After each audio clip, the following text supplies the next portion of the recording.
All right, lastly, there was a trade on Sunday in Major League Baseball, and I did want to touch on it because, it's Sunday, it's football season, right? Some of this stuff can kind of fly under the radar, but it was a pretty big-time move. Pretty big-time move in Major League Baseball. The New York Mets, of course, they spend a ton of money, right? They're up there literally with, the Dodgers and the Yankees. Like, they're putting all kinds of chips on the table, and they're trying to do whatever they can to buy wins. Well, it doesn't always work that way in baseball. Dodgers would, say otherwise these past few years. But the Mets obviously collapsed. And when you really look back at that, from a Reds perspective, you're not really like, yeah, you're watching the Mets and you're like, oh, they're losing. You got a chance. But you don't really fully step back and evaluate what exactly was happening. And you look at the guys that they had and all the money that was being allocated to these guys, and the fact that the Cincinnati Redlegs were able to catch them is pretty embarrassing, really, for the New York Mets. But they made a trade. Brandon Nimmo, who's been a solid player, right, in Major League Baseball. If you're not a big baseball fan, maybe you don't know him, but I mean, he's been a really solid player for the Mets. If you remember the Mets a couple of years ago, they were able to go on a run in the postseason. Then they kind of went all in, and it kind of blew up on their face. But I believe they were in the championship series a couple of years ago, and Nimmo was a big part of that. And he's getting up there in age. It was a 1-for-1 trade, which is very rare. Two veterans being swapped. Lots of money out there on the line there as well. Brandon Nimmo, 32 years of age, due $102.5 million over the course of the next 5 years.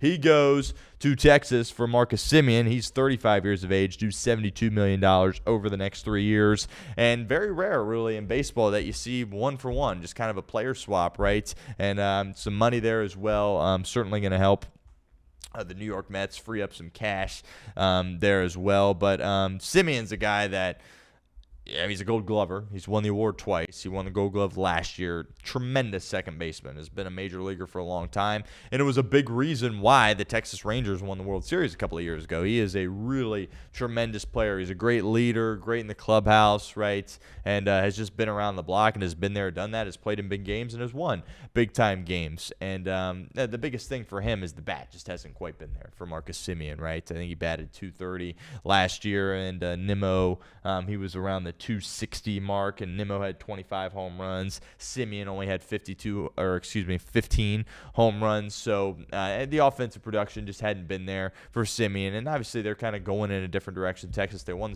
the World Series, was great. Moving off of Bochy and kind of retooling a little bit, right? Obviously they got Seager, and that's kind of the heart and soul of their team, but they're kind of shifting a little bit. And again, he's up there in age. He's 35 years old. So I think it's a good move for both teams. I really like this move for the Mets, personally. The Mets need a defense. I don't know if, again, as a Reds fan, if you were watching some of the Mets games, but I remember watching a few, and it's like these guys stink on defense. Like, they're just making dumb little league mistakes out there defensively, and the hope is that Semien is going to be able to clean that up a little bit for New York, and I think he will be able to do that, right? Because he's still got some good years ahead of him defensively. Now the question there is, do you get an uptick in what his bat has been over the course of the past couple of years? And remember, this was a guy that almost won the MVP several years ago, or got MVP votes a couple of years ago as well, and I still think he has some good baseball ahead of him, and it frees up some more cash for you if you're the Mets to go out there and potentially land a guy that can help replace Nimmo in the outfield. And Nimmo,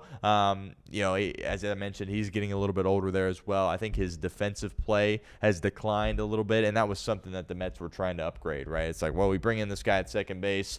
That's a significant upgrade. McNeil obviously been there. Jeff McNeil been there for a long time. They're going to move off him at second base. I don't know what exactly his role will look like, or if he'll, what he'll be doing next year. But getting Semien there and then getting Nimmo out, in left field is big, and then trying to bring in somebody in free agency. Obviously, Kyle Tucker's a big name, but he's more of a bat guy than a glove guy. But, Soto out there in right, and he's locked up for, he's a 15-year deal, and yeah, he's going to hit a lot of home runs and produce for you offensively, but defensively, it's that you need somebody to be really good over there in left field if you want to improve your defense. So kind of a rare 1-for-1 trade. In Major League Baseball, it doesn't really happen much, but two veterans getting swapped here, and I think it works out for both these teams. I really do. And the Mets needed to do some retooling, and, we'll see. I think that combo up the middle from a double play perspective with Lindor, of course, and Semien is really going to be good. And that was kind of, when Texas, they had some clutch hitting. I remember Adolis Garcia, he went on that run. But that team foundationally, they pitched really well too, but they didn't make many mistakes in the field. And you had Seager and Semien there up the middle, and that was just tremendous for the Texas Rangers. And they kind of were able to piggyback that on their way to a world title. So, again, he's 35 years old. And if you're the Rangers, you've kind of been – you won the World Series. It was great, but the past couple of years you haven't really been close, right? You need to do some retooling there.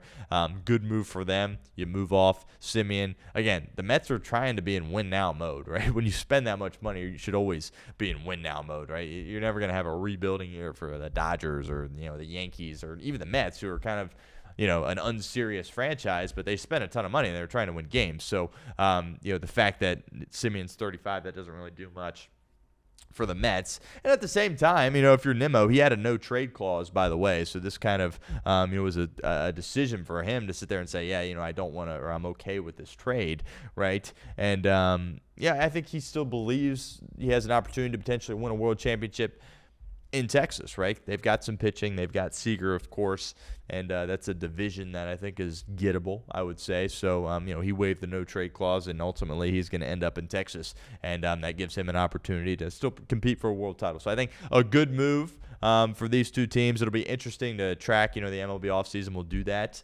obviously, here at the show.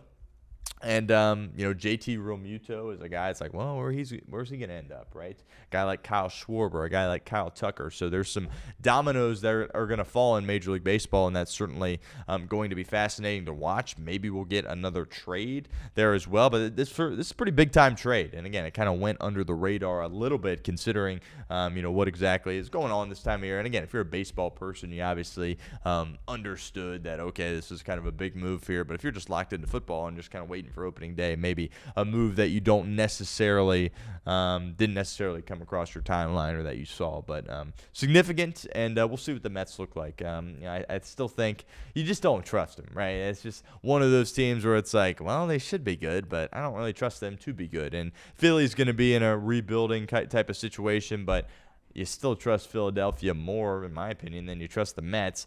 Braves had kind of a one-off. It's like it's hard to imagine the Braves being that bad again this year. So that division certainly will be a fascinating one to watch here this next year. But Brandon Nimmo, and Marcus Semien, they flip teams here in November.